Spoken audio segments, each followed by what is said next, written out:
Gue minta semua foto Indonesia yang di garis depan semuanya pakai bajunya Dracula-nya Cina yang gini-gini tuh. Gak apa-apa, sekali-sekali gitu kan. Anjir, ngapain? Ditempelin itu koyo. Di tengah. Gini ya.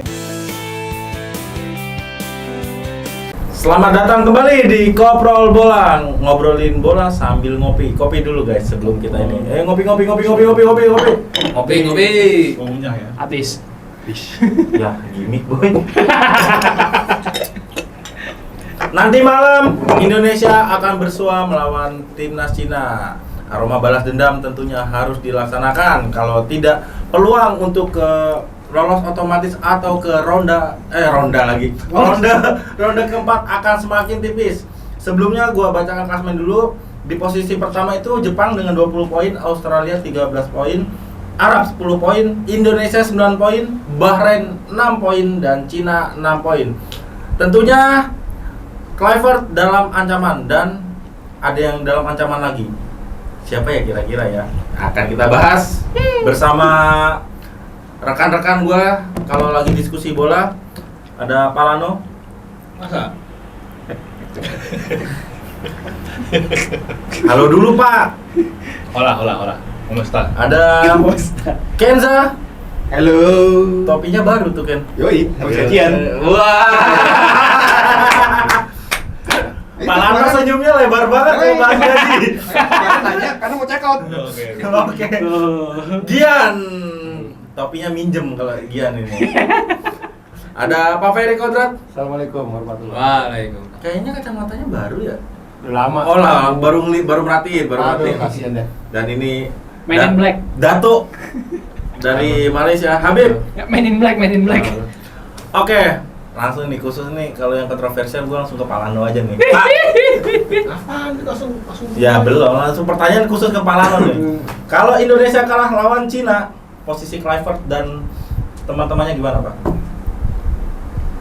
Kalau kalah kontra. Jadi nggak ada desakan out itu udah abaikan aja. Ya boleh aja desakan out, tapi kan semua ikutin apa kata kontra. Ada nggak pelatih bodoh yang mau kontrak sama sebuah tim hanya untuk 2 pertandingan atau hanya untuk 6 bulan doang?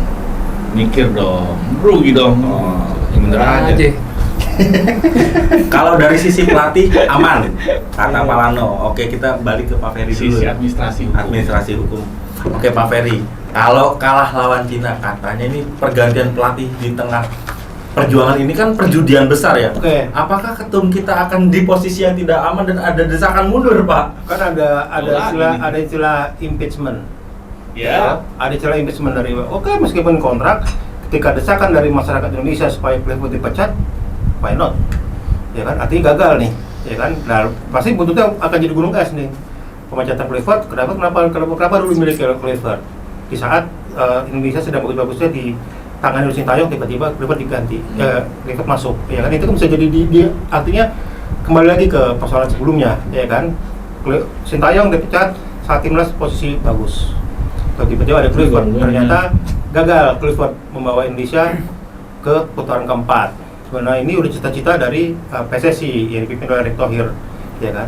Ya pasti semua nih, malah ini udah jauh-jauh hari udah ketika Indonesia gagal, udah pasti akan rame di bawah nih, akan panas di bawah, pasti akan ada impeachment. Artinya tidak lagi kontrak berlaku, tapi tidak akan lagi kontrak itu diperpanjang. Artinya PSSI akan melakukan kerugian, memutus kontrak harus bayar kompensasi. Itulah terjadi. Karena kalau tidak, ya tidak akan ada perubahan tim nasional dengan ditangani oleh Kluivert. Meskipun sebenarnya ada proses yang panjang harus dilalui ya, bisa dilalui ya. Tapi Indonesia tahu sendiri kan, orang Indonesia kan tidak sabar untuk mengarungi proses itu. Edan. Iya, artinya kalau menurut saya sih ketika Indonesia gagal di lawan Cina kalah nih, ini kan hidup mati menurut saya lawan Cina. Ya, kalau Indonesia kalah, dia posisi tetap di nilai tetap 9. Cina tetap posisi 9, tapi Cina pasti di atas Indonesia dong posisinya, karena dari head to head Cina menang kan. Ya enggak, itu bahaya nih. Terus Bahrain kalah sama Arab berarti posisinya naik ke 13 poinnya, sama Australia Jepang, feeling saya draw, ya kan, berarti posisi Australia 14, Jepang udah 21. Ya kan, kalau itu, tapi terakhir nih Indonesia lawannya Jepang. Jepang mau main pakai kelas kedua mau main kelas 3 menurut saya ya justru kelas 2 malah bahaya. Kenapa? Karena pemain mereka juga nggak mau kalah. Motivasi. Malah justru termotivasi, gua harus ngalahin Indonesia nih. Harus begitu kan? Makanya pada pengen tampil. Ya, masa kalau kemarin kita di kandang Indonesia di GBK yang tekanan angker bisa 4-0, masa di Jepang kita kalah? Nggak mungkin. Itu udah akal sehat aja ya. Kita udah ngomong objektif ya, bukan nggak ngomong ini ya. Terus terakhir Cina lawan Bahrain.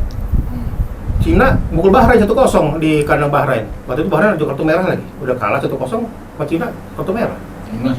Menang Cina 1-0. Nah, ya kan? Makanya ini kedua mati ini menurut saya. Jadi menurut saya setuju kalau memang saya di tiap Piala Dunia, meliput Piala Dunia, Piala Eropa, saya Belanda saya. Tapi ketika di Indonesia, ya saya Indonesia lah. Artinya bahwa saya nggak melihat Belanda lagi, melihat Indonesia. Clifford Belanda oke lah. Tapi ya tetap Indonesia yang harus lihat. Artinya bahwa kalau Clifford gagal memberikan terbaik buat timnas kita, out lah menurut saya. Udah banyak yang nganga nih soalnya pelatih-pelatih ini. Maksudnya banyak yang nganga nih pelatih-pelatih. Ya tapi pasti karena sudah kecebur nih ibaratnya Erick Thohir sudah kecebur dengan menaturalisasi pemain-pemain Indonesia berdarah Belanda, ya pasti kan akan dipilih pelatih Belanda. Nanti kalau nggak dipilih pelatih Belanda akan terjadi lagi nih. Ada miskomunikasi segala macam itulah pasti ini. Nah, pelatih Belanda siapa di sini? Ya mungkin bisa ambil dari Belanda atau yang di dalam negeri juga akan ada pelatih Belanda yang sudah mumpuni. Oke, terlalu jauh kita kalau misalkan menekan siapa pelatih Belanda ya kayak udah ketahuan ya, itu mah ngomongnya yang Olda Dewa itu udah ketahuan. Kayaknya udah dibisikin Soekarno nih. Oke, gua khusus ke Gian nih, Gi, lu sebagai pengamat sepak bola Jepang ya, Gi ya. Buset. Lu pengamat sih. Luar biasa. Pelatih Jepang siapa namanya?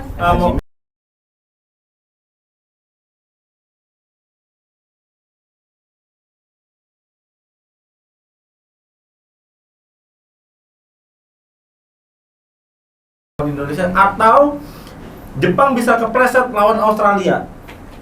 Dibilang kepleset sih, Enggak. gimana ya? Sebenarnya menarik nih, Moriyasu kan bilang ya, dia bilangnya lebih tepatnya malah bakal rekrut banyak pemain yang kemarin tampil di Olimpik.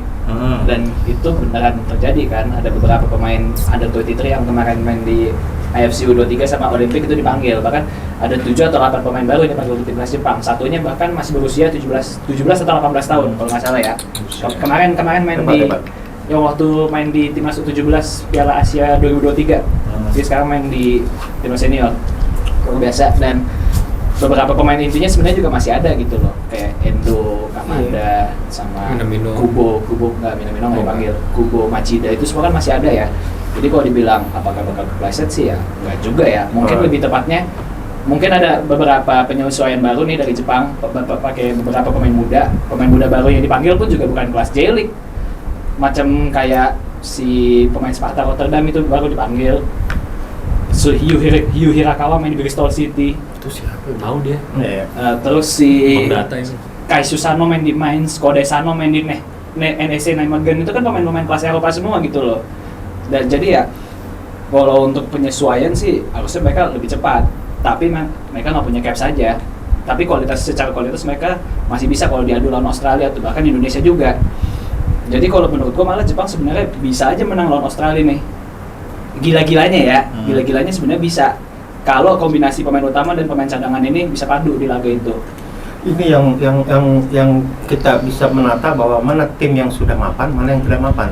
Artinya ketika pelatih Jepang memasukkan nama-nama pemain U23 ke dalam tim ini kan berarti Andre Bynum jauh-jauh hari sudah dikirim. Pastinya. Kan gila ya berarti kan? Ya berarti udah 2 bulan ke depan nih. Ingat nggak dulu kualifikasi pra Piala Asia atau Piala Asia yang pelatihnya masih baik main dulu? Misal Australia. Ingat nggak di Australia ada pemain jersinya pakai 3 angka? Oh iya. Tommy Orr ya? Iya, itu kan berarti dulu Australia itu waktu daftarin pemain ke AFC itu hampir ratusan Nah, kita ada 50 orang pemainnya. Karena kita tahu dari situ bahwa kita nggak mengalami regulasinya dari awal. iya. Dan kalau masalah yang didaftarin ke AFC itu kan untuk perkualifikasinya kan bisa 50 pemain lebih kan? Bisa 150. 150, jadi kayak bank data aja kan? Iya. Kayak Gian lu. Bukan. Nah, jadi yang gue baca juga Jepang itu emang sebenarnya nargetin lolos ke Piala Dunia jauh sebelum bulan Maret ini. Sebelum bulan Juni ini tuh mereka udah targetin lolos. Jadi saat bulan Juninya sampai seterusnya itu mereka udah persiapan Piala Dunia. Gitu. Itu yang Memang baca-baca itu juga. mestinya orang bekerja. Iya, Jepang mungkin kalau gue lihat ya udah mempersiapkan Piala Dunia ke depan dari Piala Dunia 2022. Iya. Dan Moriyasu sendiri yang ngomong juga, ini pemain-pemain yang baru saya panggil ini, yang mayoritas pemain 23 ke bawah, ini saya siapkan untuk Piala Dunia 2030 dan 2034. Buset, gua belum jalan dia udah mikirin 30. Kita mesti mikirin lawan Cina. Iya. Hah? Iya kan? Iya. Berarti kita mesti mikirin lawan Cina kan? Ini kalau gue lihat di Jepang juga walaupun main cadangan ya, tapi ada satu pemain yang gue waspadai, Shuto Machino. Ya, Shuto Machino pemainnya host Overkill karena di Bundesliga aja dia Gak tau gue. bikin 11 gol. Sebenarnya ya, yang menarik dari Jepang itu adalah kalau kita lihat pemainnya agak mungkin nggak banyak pemain inti yang dipanggil. Tapi kalau dari profil pemainnya ini sesuai sama sistem main yang diterapin sama si Moriyasu. Tinggal beda pengalaman doang. Gue yakin lah Jepang bersih semua poin mah diambil semua sama dia. Nggak mungkin dia nggak mau gitu. Ini kan masalah mental samurai om. Iya. Satria nih kayak gini-gini. Satu mental samurai dia bawa peringkat FIFA kan. Satria Fu juga kan. Dia bawa peringkat FIFA juga kan. Jadi yang harus Iya. ini Banyak makanya. cacing nih. Tapi menurut saya jangan gini loh. Jangan kita menaruh harapan saat lawan Jepang. Iya. Jadi kita harus menatap besok nih lawan Cina terus gimana nih. Gitu aja kan. Maksudnya bukan yang remehin Indonesia atau gimana ya, tapi Jepang aja ibaratnya pakai squad B aja peluang menangnya lebih gede. Ya itu yang lu kasih fakta kok. Gue lebih ekstrim kalau gue minta semua foto Indonesia yang di garis depan semuanya pakai bajunya Draculanya Cina yang gini-gini tuh. Jangan dong sekali-sekali gitu kan. Anjir, ngapain? Ditempelin itu koyo.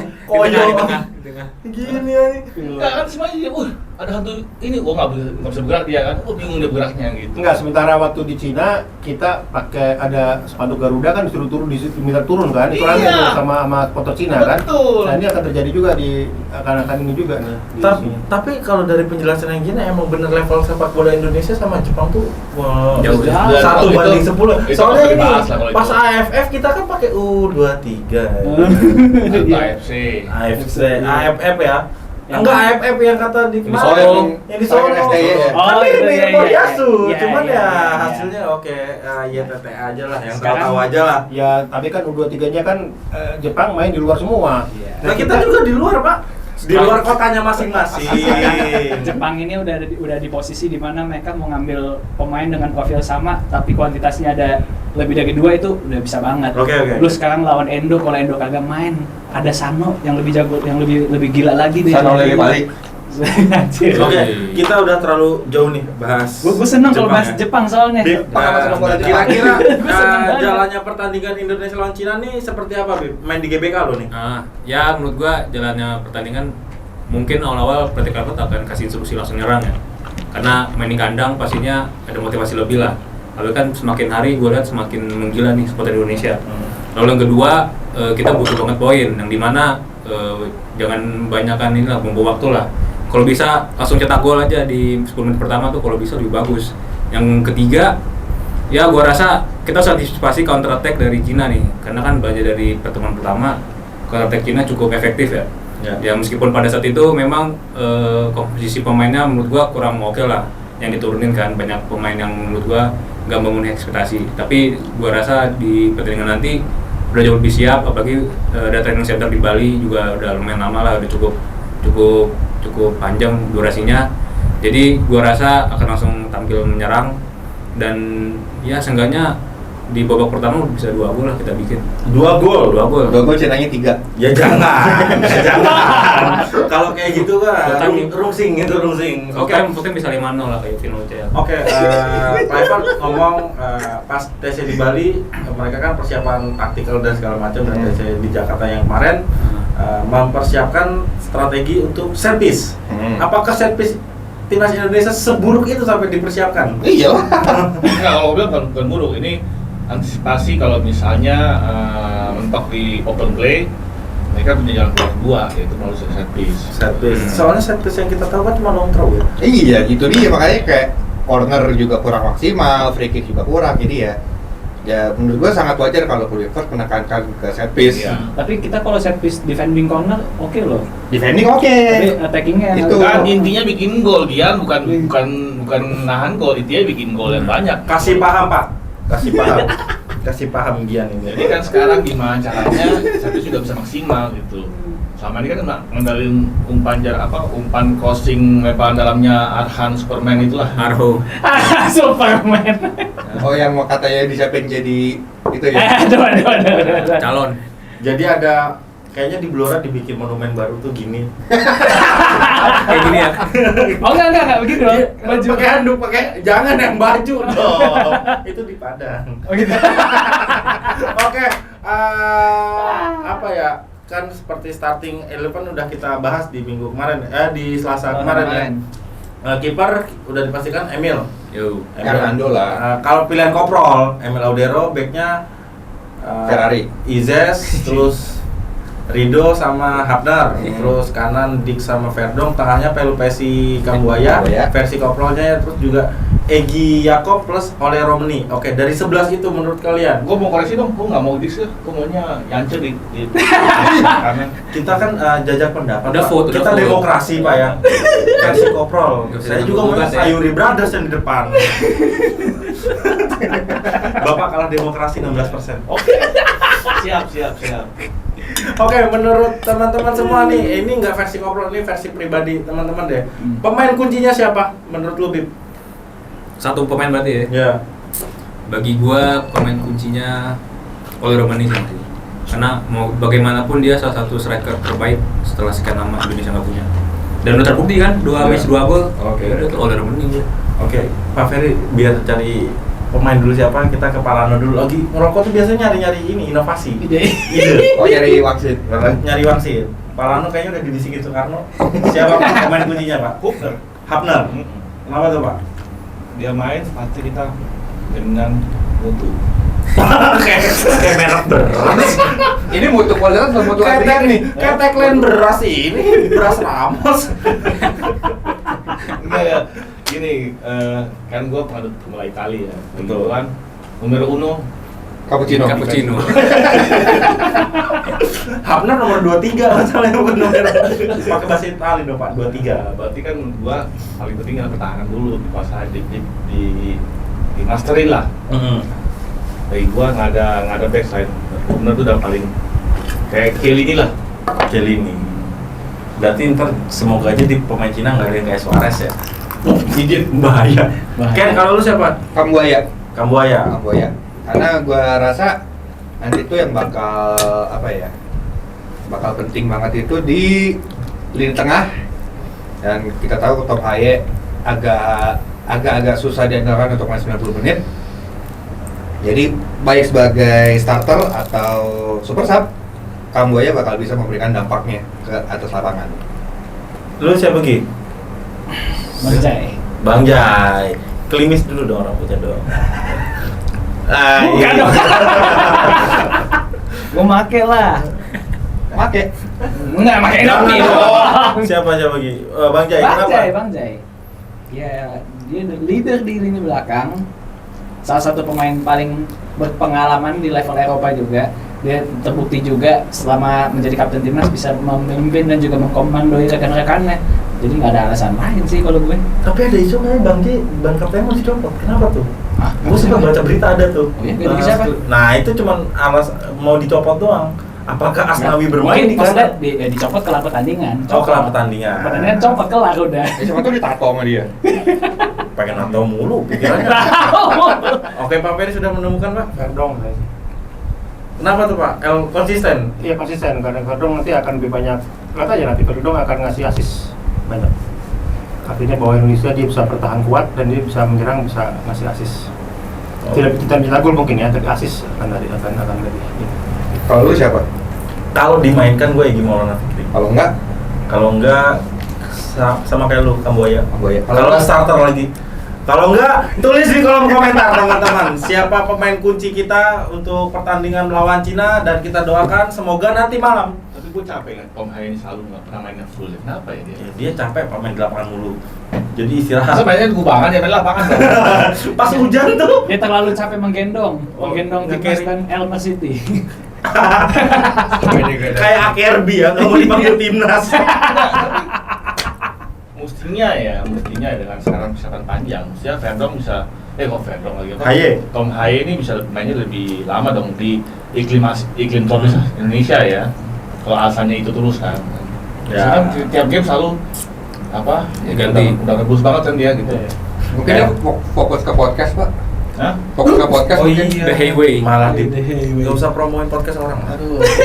Oke, gue mereknya ya. Teman-teman, gimana pendapat kalian? Starter 11-nya boleh ditulis di kolom Main komentar. habis ini mainnya ke Bali lagi. Balinya atau ke Dea. Nomornya Persija. Waduh. Dan tuliskan pemain kunci menurut kalian siapa saja yang akan jadi pemain kunci lah. Endo. Endo sih dia, Endo. Nih rusuk nih. Dan satu lagi, jangan lupa like, komen, dan subscribe supaya channel kita lebih semangat untuk membahas sepak bola Indonesia, timnas, liga, baik yang panas atau isu kontroversial. See you. Berikan topik-topik lain yang bisa kita bahas di sini. Betul. Bosan bahasa timnas mulu nih. Tahu. Bosan gua.